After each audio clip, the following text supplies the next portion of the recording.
Hello, my name is Luana Maroja. I'm a professor of evolutionary genetics at Williams College. And today in this course, I'll be talking about why do we age, focusing on the evolutionary theory of senescence. So, selection, natural selection, should maximize lifetime fitness. If an individual lives for longer, it should leave more offspring, and therefore natural selection should increase the number of individuals living for a very long time. So it is perhaps puzzling that we see not only variation between individuals of the same species, but also huge variation between lifespan of different species. So let's recap natural selection. For natural selection to happen, you have to have variation between individuals. So here we have three, let's say, chickens laying different number of eggs. One of the chickens lays more eggs than the other two.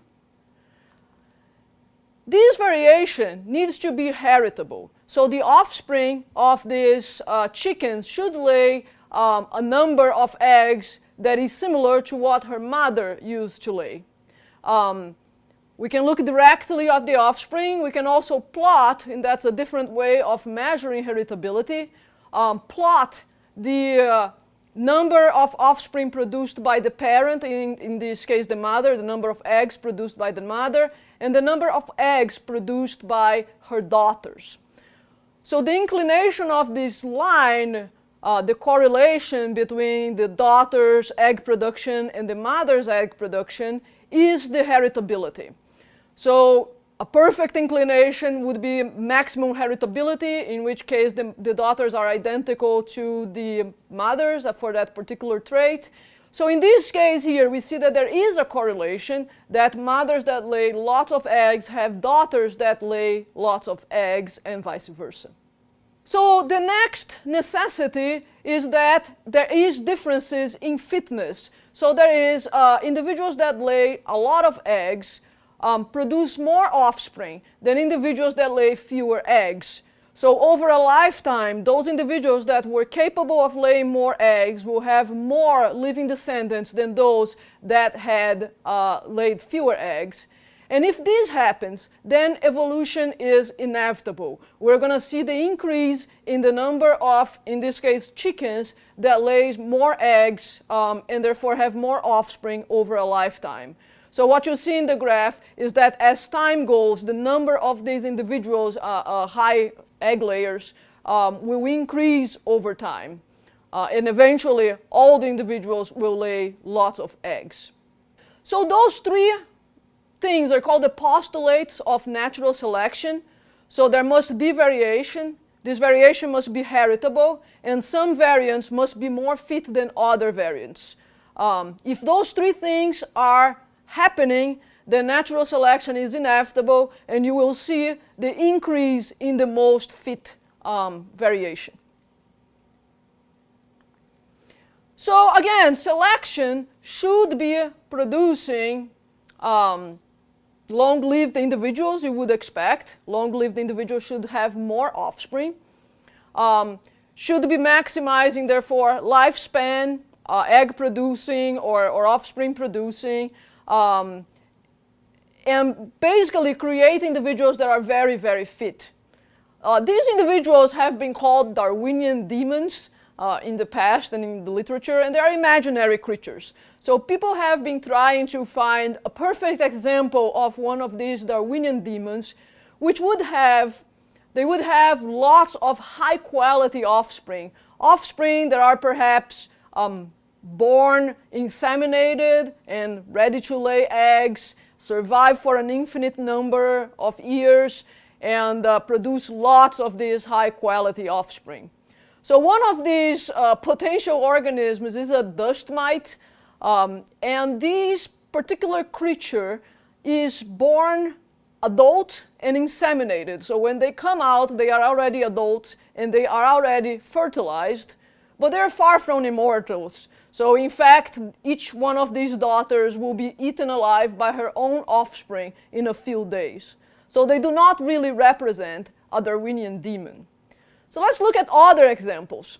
Another one would be a kiwi bird. The kiwi bird lays an egg that is enormous. You can see in this figure, the egg basically occupies the entire cavity of the female. And they are very high quality, very high survival rate. But again, far from a Darwinian demon, these guys can only lay very few eggs in a lifetime. They're not immortal, they have a limited lifespan, and they produce very few offspring overall. People have been trying to find organisms that do not age or are immortal. The record has been a clam living for 507 years in the deep sea. Sea urchins are up there as well, 200 years. Lobsters can live for more than 50 years. But none of them are immortal, and all of them have their fitness decaying with age. So they senesce just like we humans do. So as they get old, their probability of dying increases. So why don't we live forever? Shouldn't natural selection increase our fitness by giving advantage to individuals that can survive for longer, and therefore the lifespan of a species should go up and evolve over time to be ever more survival and ever more long-lived. So if you look across the species, in this figure it shows several different species, from insects living less than 1 year to turtles more than 100 years. And you can see that there is a huge variation between different species of animals. And if you look within a species, there is also a ton of variation between individuals of the same species. So here we have a study plotting survivorship of chimps and human hunter-gatherers.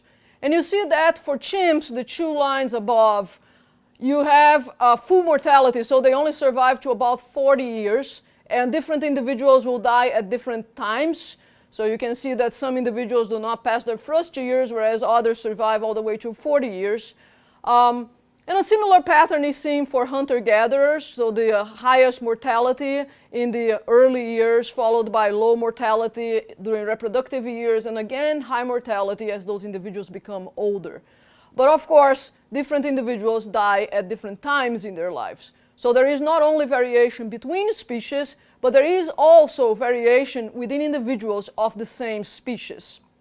And of course, senescence affects all species. So what we mean by senescence is not simply getting older, but the detriments that come with age. So fitness decreases, the number of offspring an individual can have peaks at a mature age and then it slowly decreases, going to 0 at some point late in life. If you measure in other ways, so a number of biological measurements, you also see this decrease in fitness over time. So this is what we mean by senescence. So evolution and natural selection not only do not give eternal life, but is not even able to avoid senescence. So basically all organisms out there suffer senescence as they age. So why is that?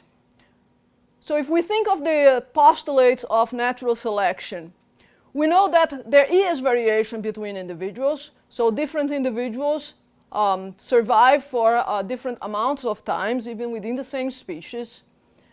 We also know that this variation is heritable. So there is a correlation between parents and offspring. So here we have a graph showing the offspring of a mouse, in this case, lab mouse, the survival of offspring correlated with the survival of the parents. And you see that the line has an inclination indicating that lifespan is heritable.